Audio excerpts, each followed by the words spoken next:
ফিলিস্তিনের সশস্ত্র গোষ্ঠী হামাসের সাথে রক্তক্ষয়ী সংঘর্ষে জড়িয়েছে ইসরায়েল। চলমান এই সংঘাত ভয়াবহ রূপ নিয়েছে। এরই মধ্যে প্রাণ হারিয়েছেন দুই দেশের প্রায় 1000 মানুষ, আহত হয়েছেন কয়েক হাজারের বেশি। ঘটনার সূত্রপাত গত শনিবার হামাসের রকেট হামলার মধ্য দিয়ে। 20 মিনিটের মধ্যে ইসরায়েলের বিভিন্ন স্থাপনা লক্ষ্য করে প্রায় 5000 রকেট ছুড়ে নিজেদের শক্তি সম্পর্কে জানান দেয় হামাস। সীমান্ত পেরিয়ে ইসরায়েলে প্রবেশ করে হামাস যোদ্ধারা। প্রতিক্রিয়া হিসেবে খুব দ্রুতই পাল্টা আক্রমণ করে ইসরায়েল। একের পর এক বিমান হামলায় বিধ্বস্ত হয়ে আছে গাজা উপত্যকা। দীর্ঘদিন গাজা উপত্যকাকে অবরুদ্ধ করে রেখেছিল ইসরায়েল। এছাড়া আল আকসা মসজিদে ইহুদিদের প্রবেশ নিষেধাজ্ঞা থাকলেও সেখানে ইহুদিদের প্রবেশ অব্যাহত ছিল। ফিলিস্তিনের কয়েক হাজার মানুষ বন্দী অবস্থায় ইসরায়েলের কারাগারে রয়েছে। এক প্রকার দেয়ালে পিঠ ঠেকে যাওয়ার মতো সময়ই গা ঝাড়া দিয়ে উঠেছে ফিলিস্তিনের মুক্তিকামী সশস্ত্র সংগঠন হামাস। আরব বিশ্ব কিংবা ইসলাম প্রধান দেশগুলো থেকে এখনও ফিলিস্তিনের পক্ষে জোরালো কোনো বক্তব্য না এলেও যুক্তরাষ্ট্র ইসরায়েলের পক্ষ নিয়ে ইতিমধ্যেই যুদ্ধের সরঞ্জাম সরবরাহের ঘোষণা দিয়েছে। তবে বাইরের কোনো শক্তির ইন্ধন ছাড়াই হঠাৎ কেন হামাস এত বড় একটি অভিযান শুরু করল তা নিয়ে প্রশ্ন উঠেছে। ইসরায়েলি সেনাবাহিনীর বিভিন্ন মুখপাত্রের দেওয়া তথ্য অনুযায়ী তারা ধারণা করেনি হামাস এতটা শক্তি অর্জন করে তাদের প্রতিহত করবে। বিভিন্ন রাষ্ট্রপ্রধান ইসরায়েলের পক্ষ নিয়ে বিবৃতি দিয়ে যুদ্ধ সহায়তার ঘোষণা দিলেও ইতিহাস সাক্ষী হামাসের উত্থানের পর থেকেই ইসরায়েলি হামলার প্রতিক্রিয়ার পাল্টা হামলা করে আসছিল হামাস। কেন এবার হামাস আগে হামলা চালালো সেটি জানতে হলে আমাদের জানতে হবে এই হামাসকে। 1920 থেকে 1940 দশকের মধ্যে ইউরোপ ছেড়ে অধিকাংশ ইহুদি ফিলিস্তিন অভিমুখে যাত্রা শুরু করে। ইউরোপে ইহুদি নিপীড়ন ও দ্বিতীয় বিশ্বযুদ্ধের সময় ইহুদিদের নিধন করার অভিযান পরিচালনা করায় সেখান থেকে এক প্রকার পালিয়ে আসতে বাধ্য হয় তারা। ফিলিস্তিনে তারা একটি নতুন রাষ্ট্র তৈরির স্বপ্ন দেখতে শুরু করে।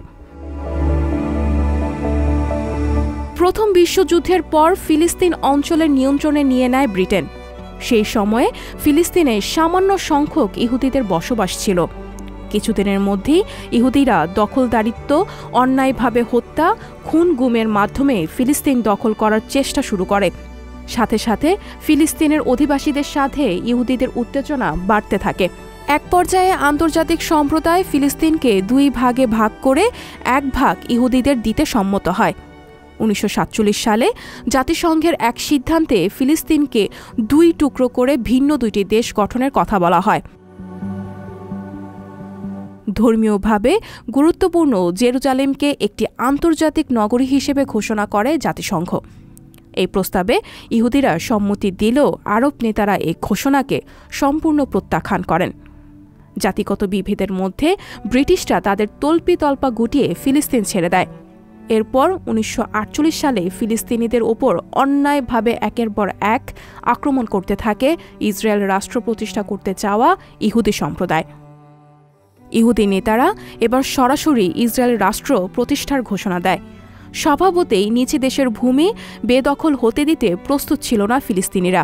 ফলে তারা প্রতিবাদ জানালেই শুরু হয় লড়াই। আরব বিশ্বের বিভিন্ন দেশ থেকে সৈন্যরা গেলেও তখন বেশ দেরি হয়ে গেছে। 1 বছরের বেশি সময় ধরে যুদ্ধবিরতি চললেও ভেতরে ভেতরে ফিলিস্তিনের অধিকাংশ অঞ্চলই বেদখল হয়ে গেছে। এরপর বিভিন্ন সময় ইসরায়েল ফিলিস্তিনের সংঘর্ষ হয়েছে এবং প্রতিবার ইসরায়েল ইহুদি গোষ্ঠী ফিলিস্তিনিদেরকে কোণঠাসা করতে থাকে। শুরুতে হামাস একটি রাজনৈতিক সংগঠন হিসেবে আত্মপ্রকাশ করে যারা ইসরায়েলি দমন, নিরীপণ এবং হত্যাযজ্ঞের বিরুদ্ধে দাঁড়ায়। সার্বিক দিক বিবেচনার পর হামাস এটা বুঝতে পারে যে সামরিক প্রতিরোধ ব্যবস্থা প্রয়োজন এই সমস্যা থেকে সমাধানের জন্য। 1987 সালে গঠিত হয় হামাস। হামাসের গঠনতন্ত্র অনুযায়ী তারা ইসরায়েলকে ধ্বংস ও বেদখল হওয়া ভূমি পুনরুদ্ধারের বদ্ধপরিকর ও অঙ্গীকারবদ্ধ। হামাসের উত্থানের সাথে সাথে ইয়াসির আরাফাতের দল ফাতাহের ভিন্ন অবস্থান স্পষ্ট হতে থাকে। কিছুদিন পর ফাতাহ সশস্ত্র প্রতিরোধ ছেড়ে 1969 সালে ইসরায়েলের সঙ্গে করা সীমানা চুক্তি অনুযায়ী একটি ফিলিস্তিন রাষ্ট্র গঠনের সম্মত হয়। 2004 সালে মৃত্যু হয় ফাতাহের কর্ণধার ইয়াসির আরাফাতের। নেতৃত্ব শূন্য ফাতাহকে পেছনে ফেলে শক্তিশালী হয়ে ওঠে হামাস। 2007 সালে গাজা উপত্যকা দখল করে নেয় হামাস। মধ্যপ্রাচ্যের এই সংকট দশকের পর দশক ধরে চললেও এখনও কোনো সমাধানে পৌঁছানো যায়নি। আদৌ সমাধান হবে কিনা সেটাও জানেন না কেউ। তাই অনেকটা হতাশা ও ক্রোধ থেকেই এবার হামাসই প্রথম হামলার ঘটনা ঘটালো। আন্তর্জাতিক ডেস্ক, সংবাদ প্রকাশ।